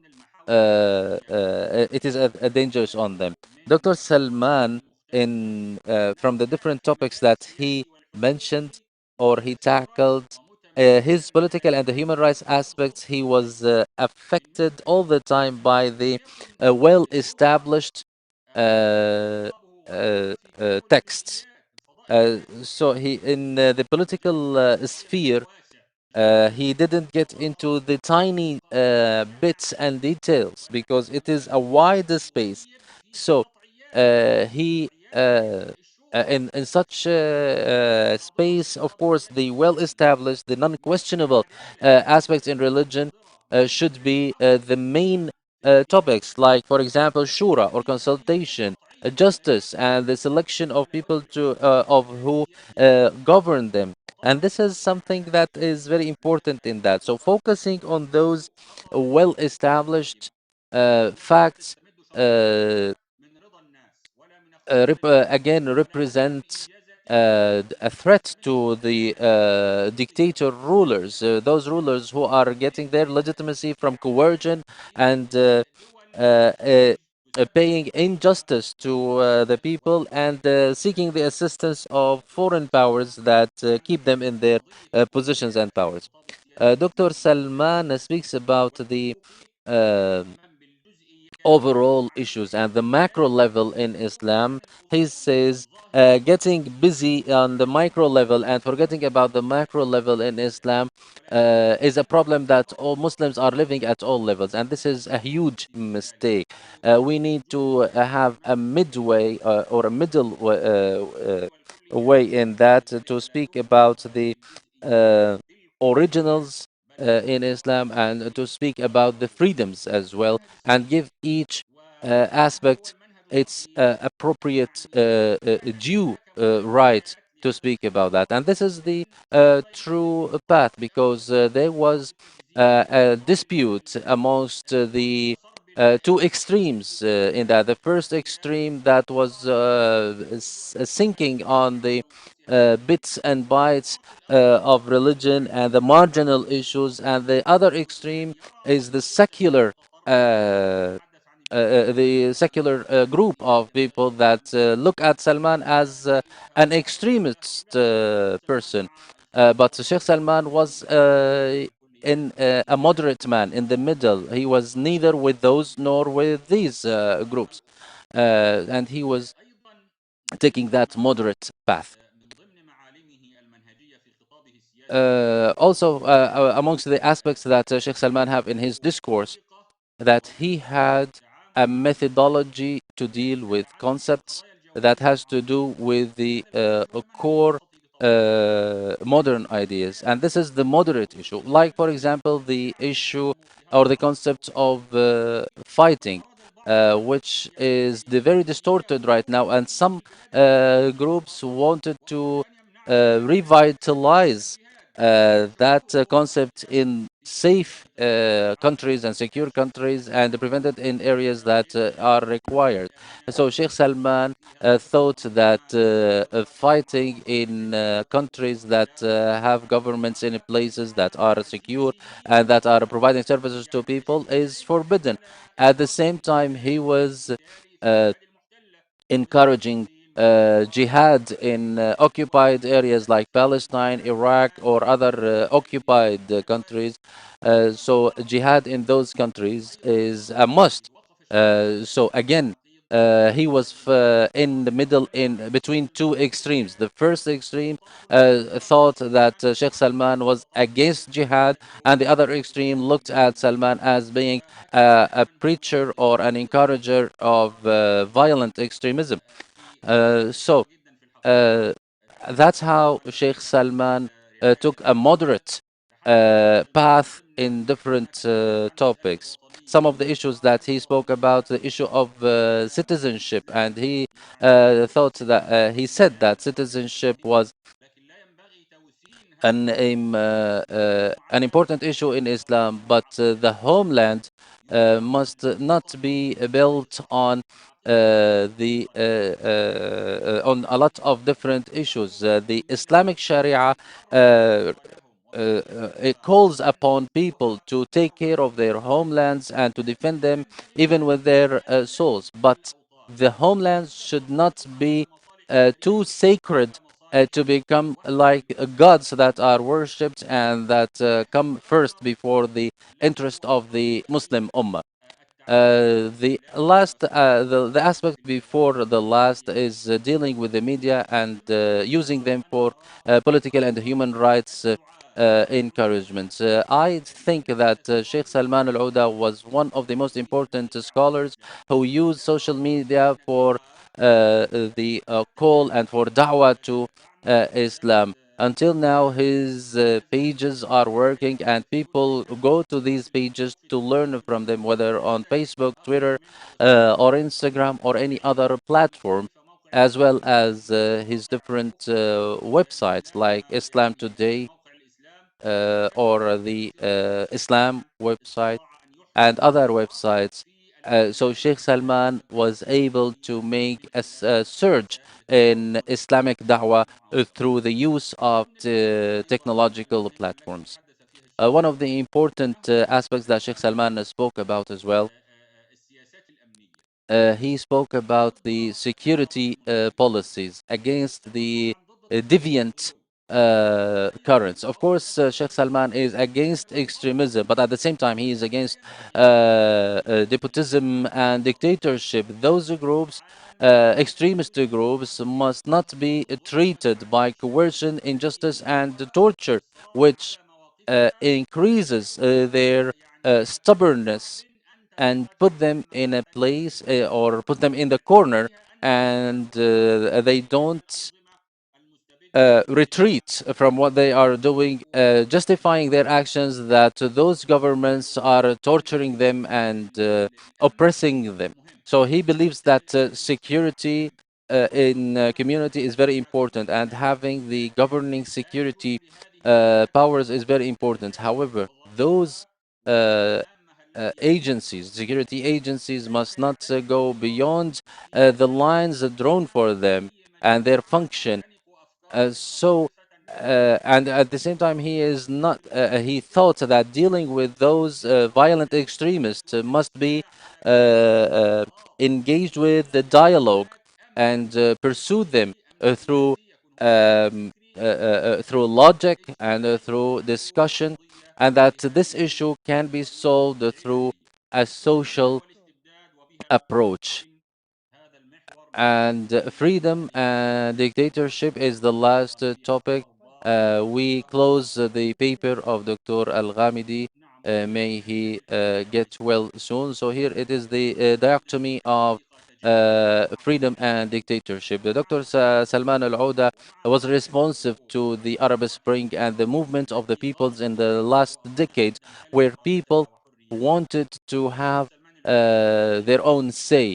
Dr. Salman Al Oda spoke about the importance of having a rule, a true rule, and at the same time to have a freedom for people. He says freedom is important. Nevertheless, the word freedom is one of the most ambiguous words. Some definition says that freedom is allowing individuals to do whatever they want without hurting others. And here we need to add without hurting themselves as well. And he spoke about different types of freedoms and rights like judicial, political, and basic rights and freedoms, and that all of these issues should be tackled through the Islamic Sharia that controlled uh, the freedom and didn't allow totalitarians to prevent or deprive their peoples from this right. Sheikh Salman also says that dictatorship and despotism are deeply rooted in the Islamic region, and they are denounced and should be changed. And all people should speak about that because it is the main reason for creating violence. So keeping silence on the injustice of the ruler is a huge mistake, and it is highly prevented by God. So that's how Salman al-Oda spoke in harmony, or discourse was in harmony with the nature of people, and he was speaking about the best interest of the Ummah and the religious and the Islamic Ummah, speaking about the nature of da'wah and the controls that should be there. We pray to God that he be released soon. Thank you very much for listening to me. Thank you, Dr. Wasfi Ashur, for this interesting presentation of the paper of Dr. Al-Ghamidi and your rich comments. The quotes that you made from Dr. Al-Ouda about freedom and denouncing dictatorship. We also want to clarify how Dr. Salman Al-Ouda was speaking about the macro level and not to get in sunk in the micro level. Now we move to Dr. Fadi Shamia, and he will speak about the political and the human rights aspect also in the life of Sheikh Salman. In the name of God, I commend what Dr. Wasfi said, and I will try to not to repeat the same points of the two papers. I will speak about the year 2017, the year of catastrophes on Dr. Salman Al Auda. At that year, his wife died, and he was arrested after the well known tweet that he said, I pray to God to reconcile amongst the peoples in these two countries. Dr. Al Auda is one of Al Sahwa or awakening sheikhs. He is unique, and people learn from them, whether the students of religious studies or others. like Safar al-Hawali and Al-Umar and others. And he started his activities, his human rights activities and political activities early on in his life.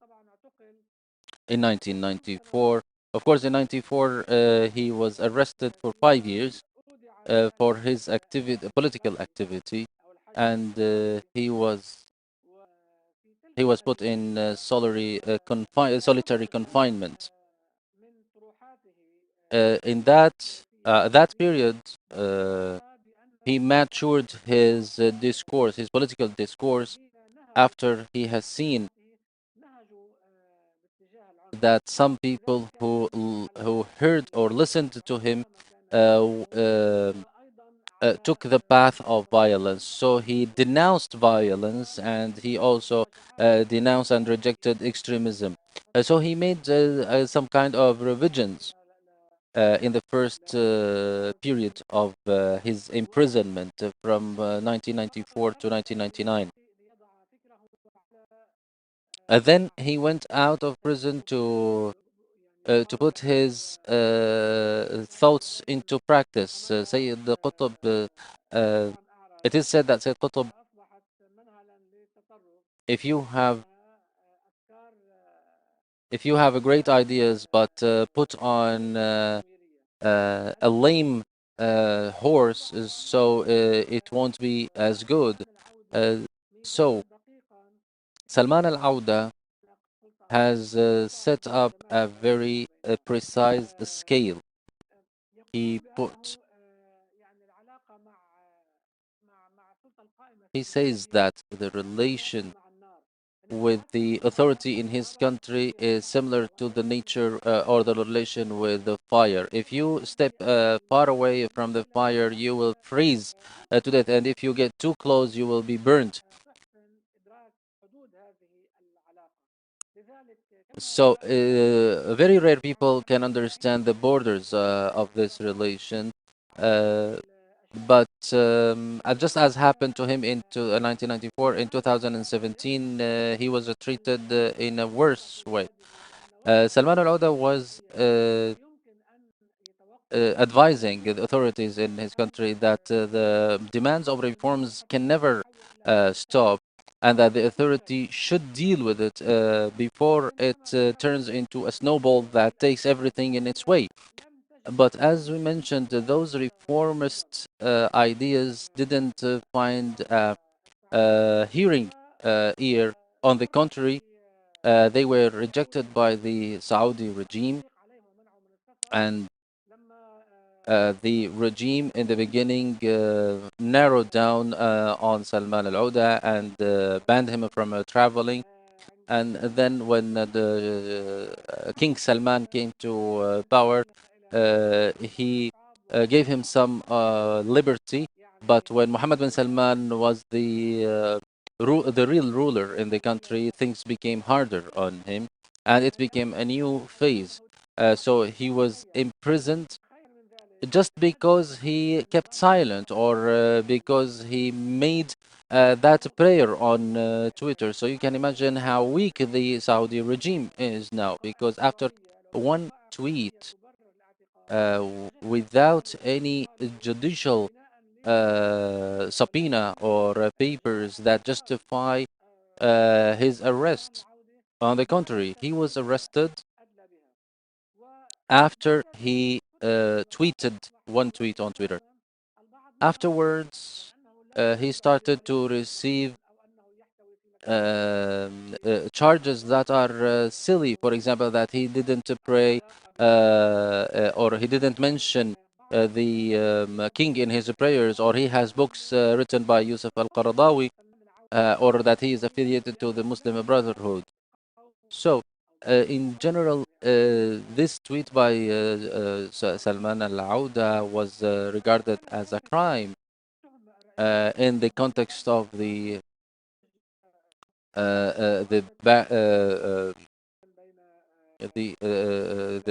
boycotts of Qatar.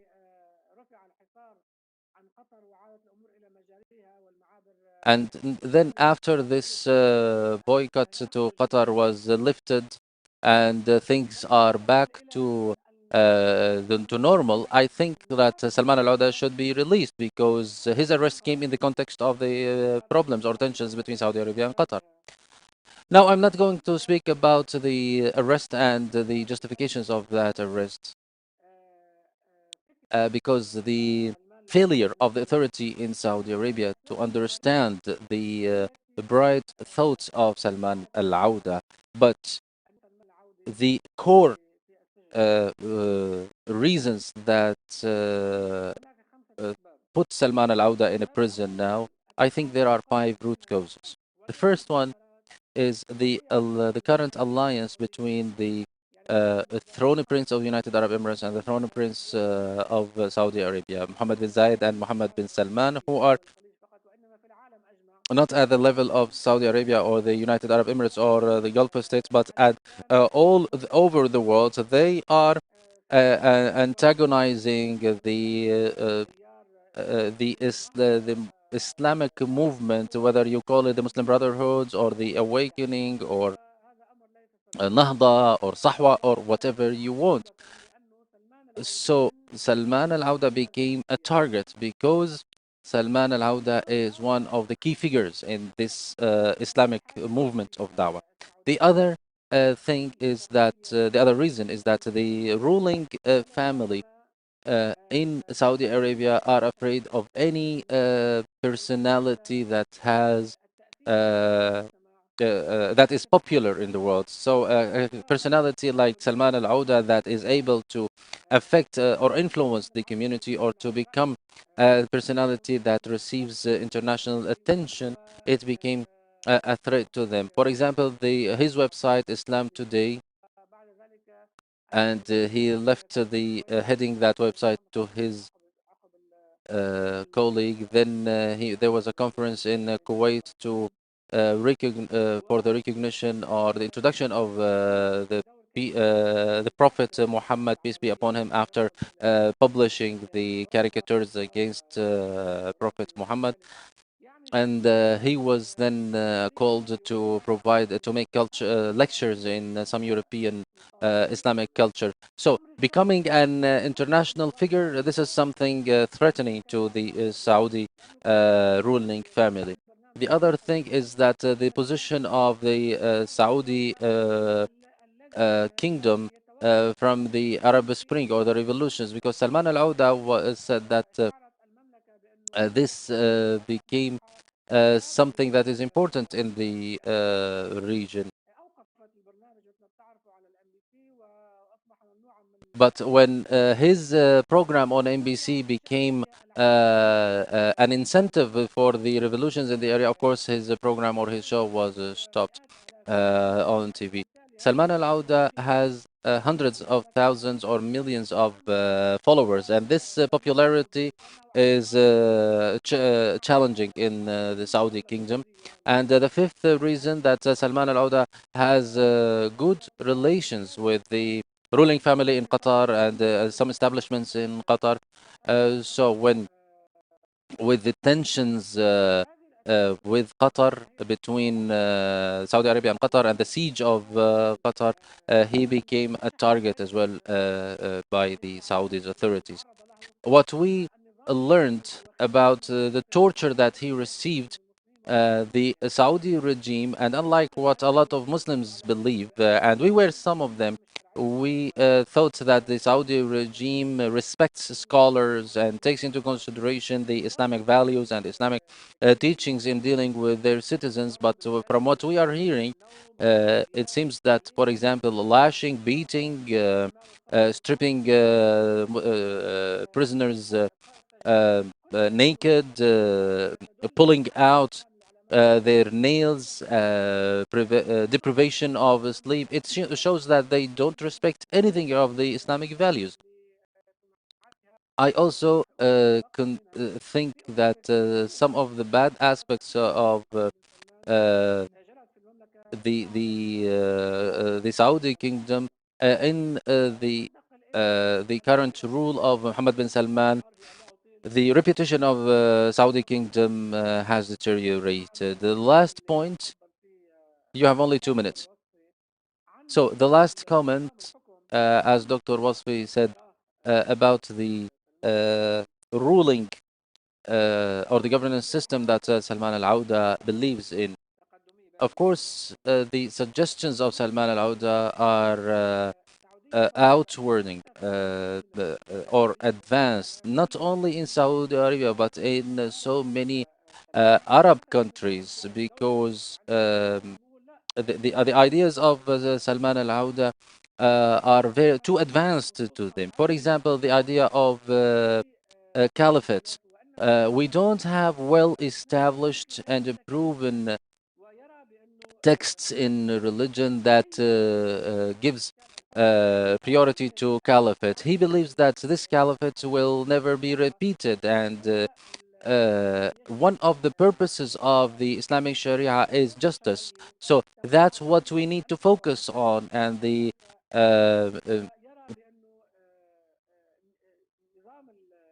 Sharia of the political Sharia requires to have the most competent system, and in governing people,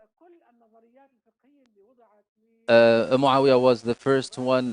He believes that Muawiyah is the first one who got to power by the use by the power of swords, and that any regime that is built on the power of force, so this affects the structure of the community. In short, what he means that the rule of the victor has to do with the context of the time that this happened with him. It should be contextualized and not to be one of the topics that can run over history. And he speaks about and he quotes one of the hadith of the Prophet that when he told people that you are more capable to find the best way for your earthly life. This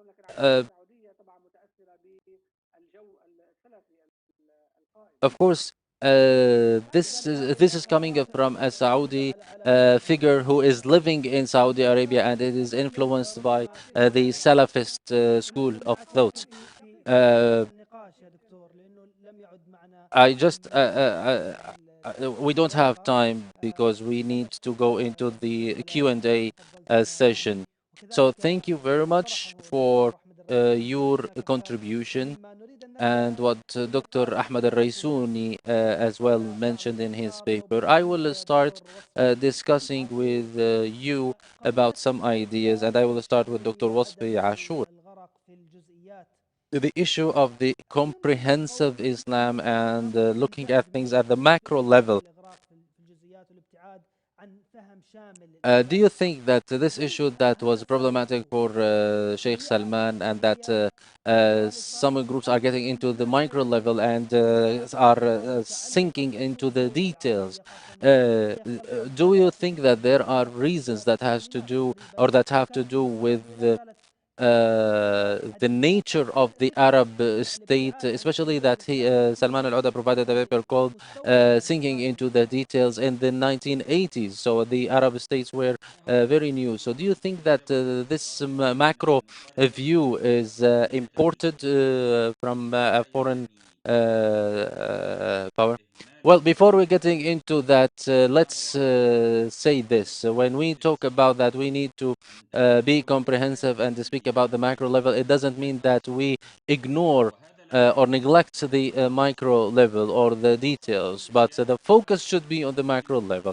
But we don't get rid of the bits and bytes of Islam completely, because if we do that, it is a collapse and destruction of the Islamic Sharia. Because so we don't have a macro level without the micro level or without the details. So, however, life is not focused on the details, the marginal things that are based on fatwas and differences from one school of thought to another, and we don't put all of our mental efforts and physical efforts and social efforts on those issues and neglect the comprehensive or the overall picture. Yes, and Sheikh Salman was blaming people who speak about the details or the bits and bytes that they are silly things. He was balanced. But when we have a group of people that want to focus only on the details or to one of the teachings of Islam and leave everything else, do you think that this is coming out of an innocent thinking or innocent approach? Do you think that this is natural to focus on one aspect and leave the others?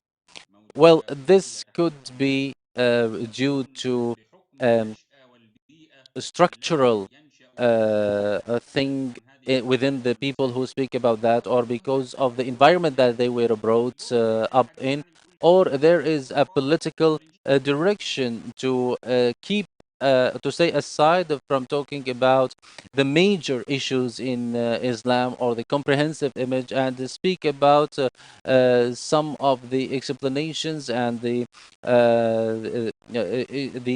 issues of cleanliness, prayers, and some of the micro aspects, and not to speak about governance and the relation between the people and the rulers, and to speak about the political issues. So that's how we can explain getting busy with the details, the small, tiny details, and leaving the macro level.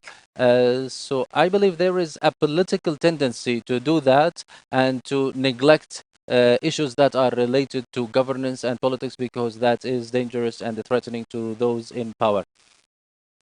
Unfortunately, this tendency was also exported to Muslims living abroad, and it created problems. I will move now to Dr. Shamiye, and I was really glad that you used a quote from Sheikh Salman when he speak about the relation with politics, that he sees it as fire, so he keeps a balanced distance, not to freeze or to burn by the fire.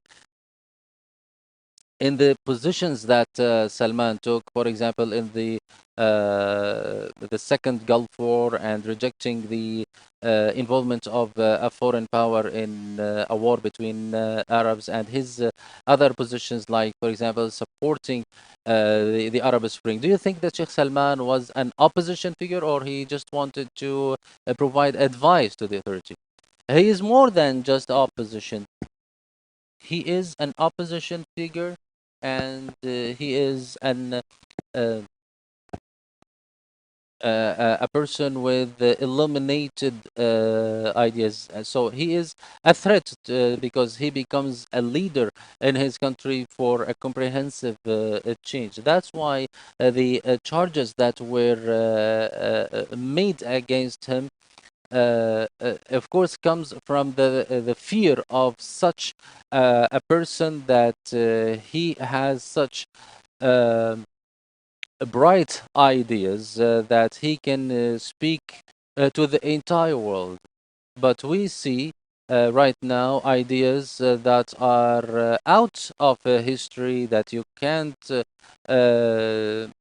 address to the world or speak out to the world with these ideas, although the Saudi Arabia speaks that now it is in a period of openness. Okay, I go back to Dr. Wasfi Ashur with a question that has to do with the vision of Sheikh Salman in political reform. Sheikh Salman mentioned in 2016 that he communicated with Salman Abdulaziz before he became the king of Saudi Arabia, and he suggested a vision and a project for reform so Saudi Arabia can be a leading country in the Arab world for an advanced project. In your opinion, those ideas that Salman bin Abdulaziz said that he adopts so many of them, why haven't those ideas been commended, but on the contrary, the Salman al-Auda is being punished for them now? Those who are prepared to become rulers in the Arab and Islamic world, in the context that the Muslim Ummah is living, I think that this word doesn't come in the context of respecting the sheikhs or scholars.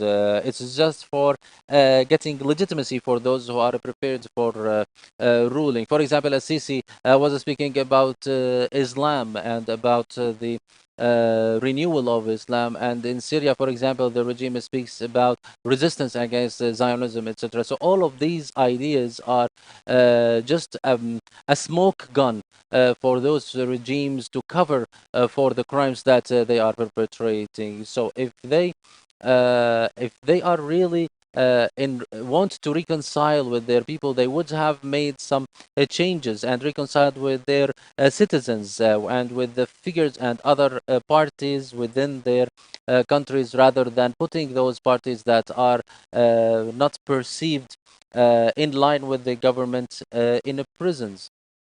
And as Sheikh Ahmed al-Raisuni would say, that they would normalize with their citizens instead of normalizing with the Zionist regime or entity. Dr. Shamia, in terms of the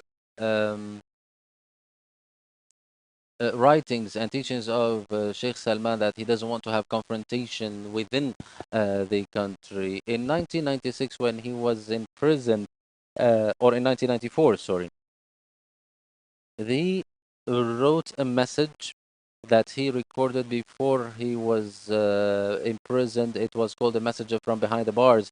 And he said that what is necessary for the country is freedom of expression, and for people to have a margin of freedom.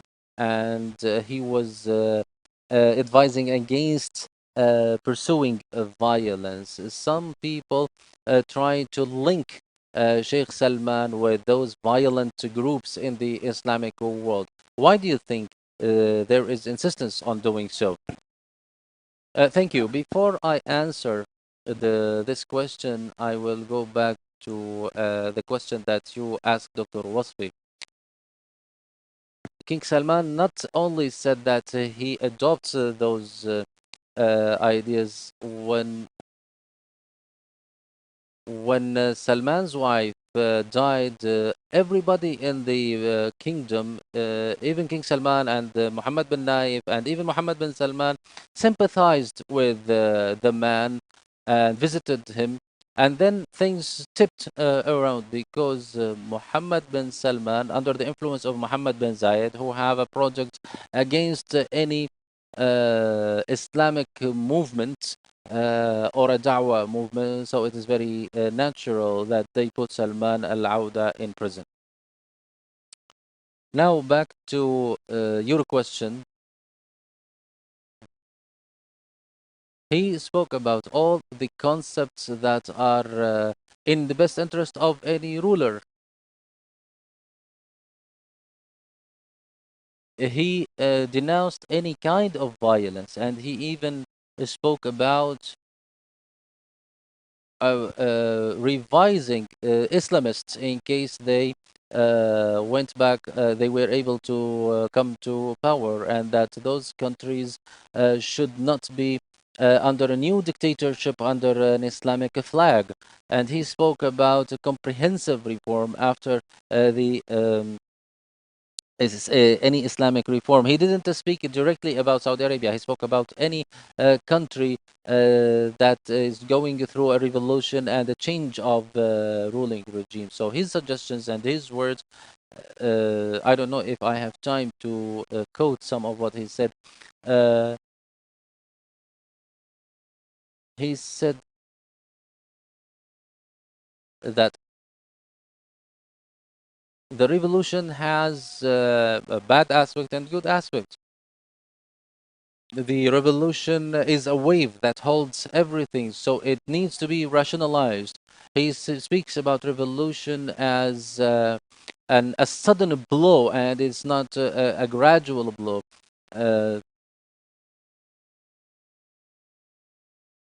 That is clear, and that was also in the message that he wrote after the Arab Spring. But even before Arab Spring, he was speaking about the gradual movement as a safer way for the change in community. Before I close, I want to hear from you why there is insistence to link him to violence. This is a kind of if you want to prosecute anybody, what do you have against them? You link them to extremism or violence. Now, if the leaders of the Muslim Brotherhood movement in Saudi Arabia are receiving, for example, awards, and they were good men, now they became terrorists. So, why is that done? They are linked to violence in order to get rid of them. Okay, that's clear. Thank you very much, Dr. Fadi Shamia. I would like also to thank Dr. Wasfi Ashur for being with us in this session and delivering the paper of Saeed al-Nasser al-Ghamidi. May he get well soon. And we also thank Dr. Ahmad al-Raisuni, President of the Union of Muslim Scholars, for his participation.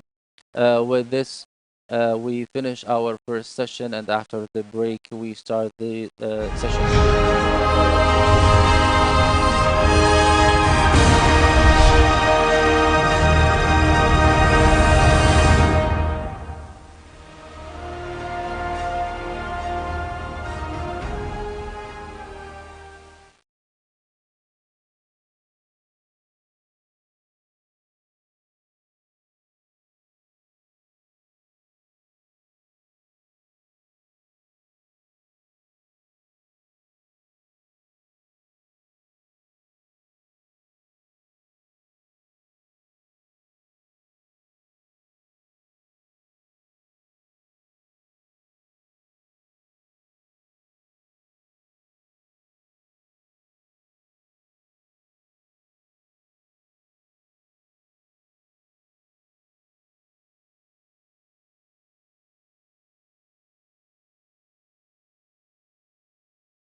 الشعوب العزيزة دائما هي تلك الشعوب الحرة، الشعوب القوية، الشعوب التي تعرف حقوقها. هذا الحق لا يكون والله فزعة من فلان أو علان، جزاه الله خير، ولكن أيضا ينبغي أن الناس يعرفون حقوقهم بشكل واضح، ولا يمكن فهم معرفة الحقوق إلا بمعرفة الواجبات، لأن أيضا الإنسان ما هو فقط جالس يطلب مطالب وينسى أنه هو عليه واجبات واستحقاقات ينبغي أن يقوم بها. فالمسألة فيها توازن، لكن الشعب الحر، الشعب الأبي، الشعب العزيز، كما نلاحظ في شعوب العالم اليوم، لا نقول أن هذه الشعوب هذه شعوب مؤمنة ولا شعوب مثالية ولا خلية من المفاسد، لكن لا يجب على الإنسان وهو يذهب مثلا يتجول في أي مكان في العالم أن لا تقع عينه في المدن والعواصم الكبرى إلا على مكبات النفايات. لا، يجب أن تنظر إلى يعني قضية اعتزاز الناس بأنفسهم، وكون الناس عندهم كما قال عمرو بن عاص رضي الله عنه في الأثر الصحيح عنه الذي رواه مسلم لما مدح الروم، وكان من ضمن ما مدحهم به أنه قال: وأمنعهم من ظلم الملوك. يعني شعوب ليس من السهل أن تغتصب، ليس من السهل أن تستباح، أن تنتهك حرماتها.